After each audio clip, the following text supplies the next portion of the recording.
Então, eu vou falar um pouco sobre as diferenças principais, né, entre o diagnóstico do adenoma hepático e a hiperplasia nodular focal. Condições que são muito similares uma à outra, não só quanto ao aspecto de imagem, como também com uma população mais incidente. Então, o adenoma hepático também é chamado de adenoma hepatocelular, é um tumor benigno, corresponde a uma proliferação de células hepáticas numa arquitetura diferente da habitual. A fisiopatologia da doença ainda está em estudo, mas já se sabe que ela tem uma forte influência da exposição hormonal. Tanto que o principal grupo com maior incidência é o de mulheres jovens em uso de anticoncepcionais orais, principalmente os anticoncepcionais de primeira geração, que são os que contêm maior dosagem de estrógenos, mas a incidência também vem aumentando nos homens, né, associado à obesidade, à síndrome metabólica e o uso de anabolizantes. E além desses dois principais grupos de risco, a gente ainda tem fatores de risco que incluem diabetes e doenças do depósito de glicogênio.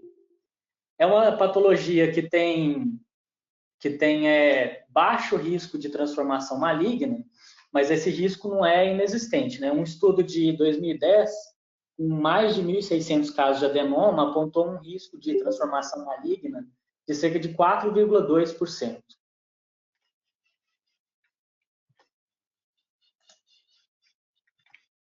Os adenomas, ao diagnóstico, a maioria dos casos são únicos, né, em 70% até 80% dos casos, e quando eles são múltiplos, a denominação de adenomatose hepática pode ser utilizada. Né?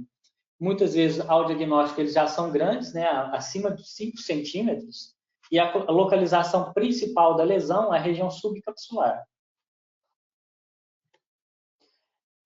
Quanto à classificação dessas lesões, pela classificação molecular de 2006, os adenomas são divididos em 4 grupos principais. O tipo inflamatório é o mais comum e é o que maior tem taxa de sangramento. O tipo HN1F é alfa, no caso que é bom salientar para não confundir com hiperplasia nodular focal, esse HNF é de fator nuclear de hepatócito. Quando há uma mutação nesse fator nuclear, ele gera vários problemas de expressão de genes em outras regiões, mas também no fígado. E, além disso, gera alguns problemas quanto à produção de insulina no pâncreas. Então, está muito associado também a diabetes.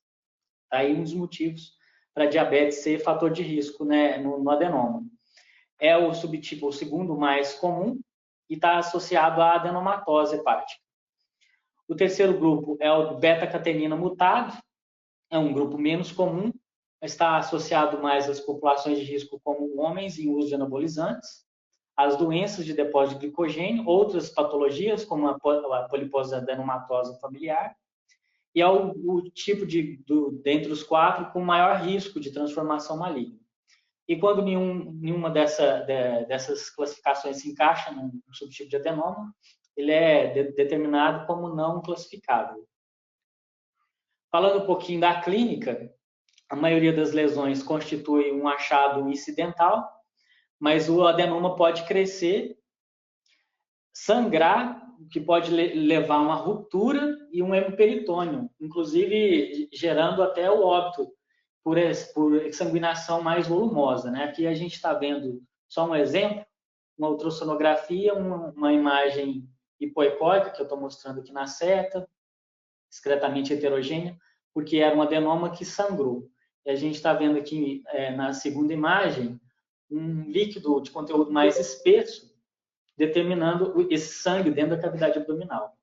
Aqui a tomografia do mesmo paciente, mostrando a lesão no lobo hepático direito, né? E aqui mostrando o sangramento com formação do hematoma no espaço subfrênico direito.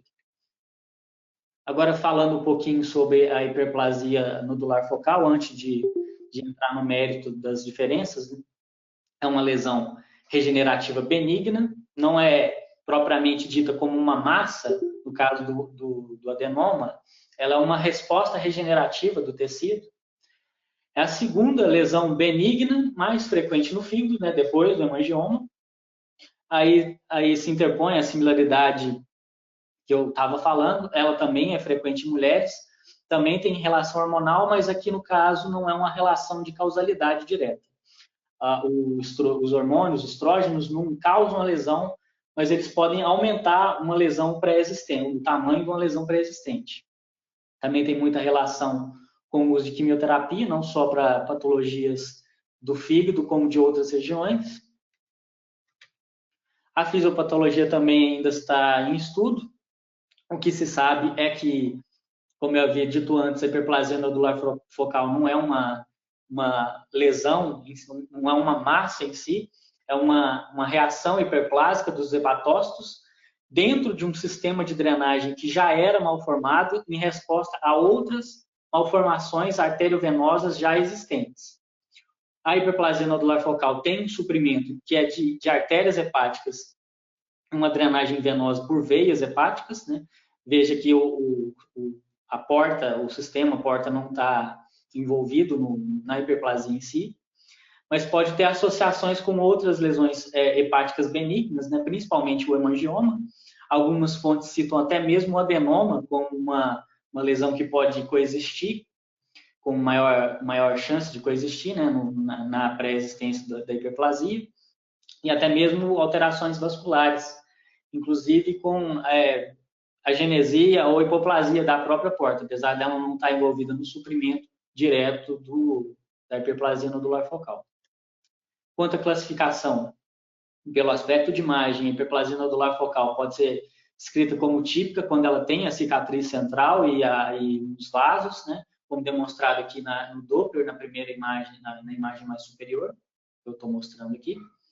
E é classificada como atípica quando não tem essa cicatriz central e não tem esse vaso arterial, esses vasos arteriais saindo dessa região, demonstrado aqui abaixo, né? O que torna o diagnóstico diferencial dessas lesões um pouco mais complicado.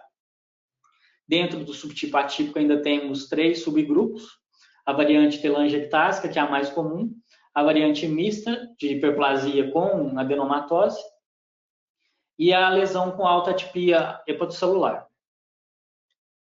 Clinicamente, os achados também, na maioria dos casos, são incidentais, mas pode acontecer um crescimento da lesão, pode gerar um efeito de massa, um quadro de dor no quadrante superior do abdômen.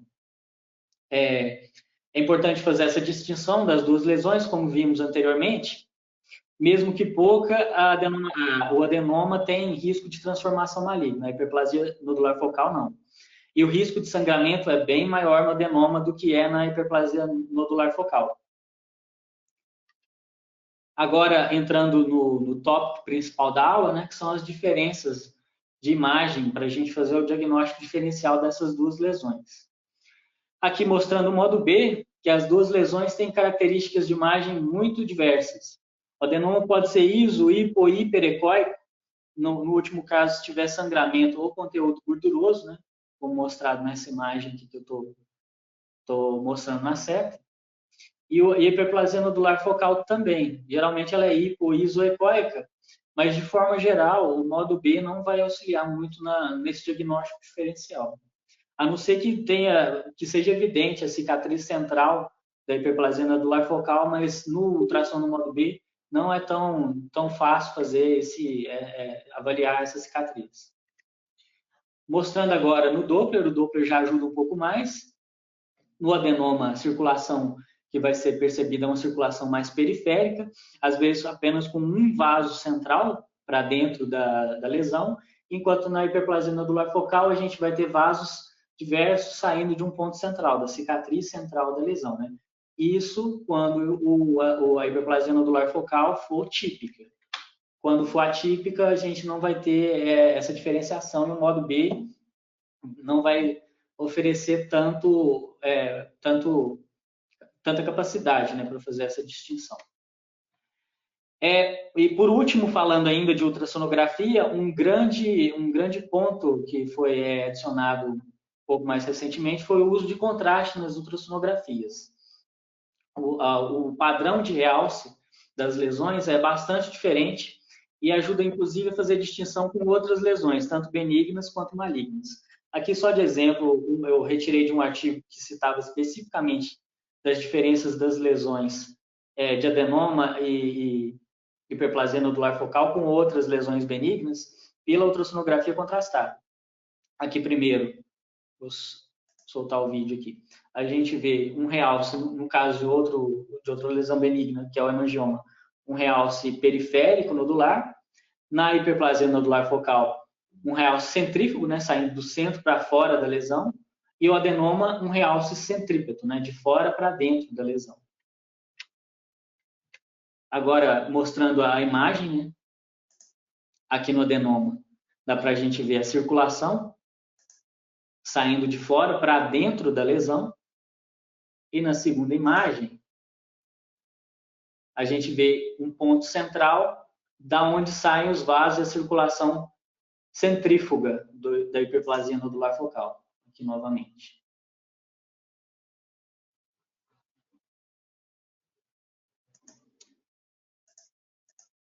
Seguindo então para a tomografia, aqui primeiramente eu estou mostrando um caso de adenoma.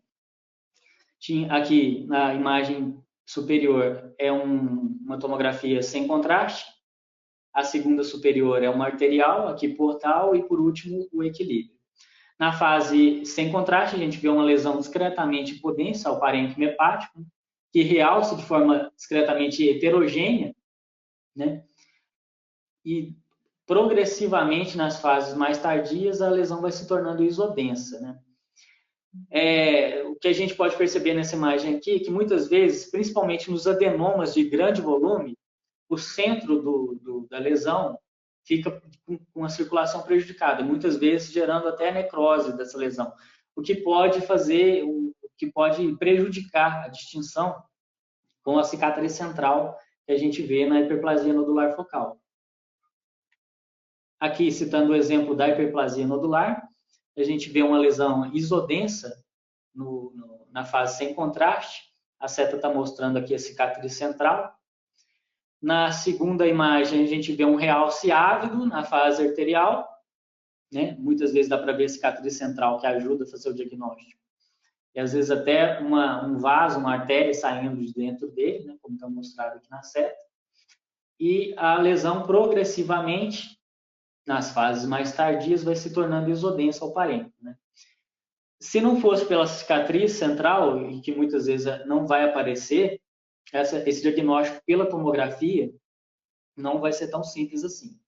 Alguns artigos citam que o realce na fase arterial da hiperplasia nodular focal é um pouco maior do que o do adenoma, e isso auxiliaria no diagnóstico.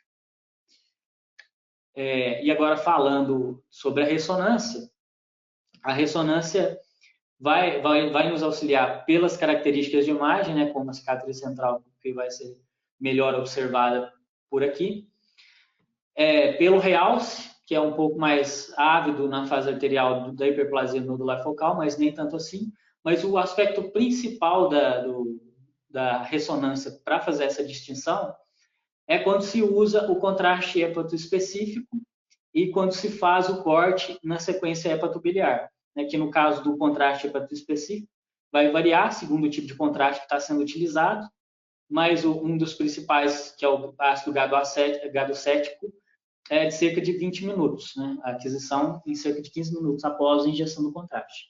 Aqui a gente vê, na imagem do adenoma, uma lesão praticamente isodensa, ou isointensa, ao parênquima hepático, né?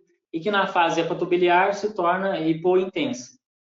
E ao contrário, a hiperplasia nodular focal, que também era praticamente isointensa na fase sem contraste, na fase hepatobiliar torna-se hiperintensa ao restante do parênquima. Aqui numa imagem secundária, felizmente eles conseguiram esse caso aqui, é até bom porque tem as duas lesões no mesmo paciente. Na imagem A, a gente vê um T2, a imagem abaixo que eu estou mostrando é um T1, aqui fase arterial, portal, equilíbrio e a fase hepatobiliar. Então a gente vê aqui na fase de T2 uma lesão hiperintensa, né, no asterisco, e na seta a gente vê uma lesão isointensa, que seria hiperplasia nodular focal, asterisco seria o adenoma, né? Ambas são isointensas ao parênquima, no T1 sem contraste, tem um realce ávido na fase arterial, vão se tornando isodensas nas fases mais tardias portais, até o ponto mais crítico, que começa aqui na fase de equilíbrio, e se torna mais evidente na fase hepatobiliar, em que o adenoma vai se tornar hipointenso ao restante do parênquima e a hiperplasia nodular focal vai se tornar hiperintensa. Por fim, eu retirei esse quadro aqui lá dos padrões de realce do artigo sobre a circulação, sobre o uso do ultrassom contrastado, né, na diferenciação das lesões hepáticas. O que a gente sabe é que a presença de washout é um sinal de alerta para lesões malignas, né? Tanto as lesões malignas do carcinoma hepatocelular contra outras lesões, né? Metástase ou colangiocarcinoma, dentre outros tumores. E os padrões de realce que a gente vê nas lesões benignas, né? No caso de outras lesões que não foram abordadas, como hemangioma, né? Um realce mais nodular. E falando especificamente do tema, né? Os realces do adenoma e da hiperplasia nodular focal, o padrão centrífugo, que a gente vê na hiperplasia nodular focal, com ou sem a cicatriz central, e o padrão centrípeto que a gente vê no adenoma. Né? Um adendo importante aqui que se faz é que o adenoma também pode ter washout.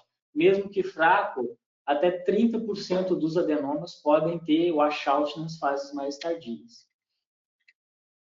E também lembrar do padrão do realce das lesões com contraste hepatoespecífico na fase hepatobiliar. Né?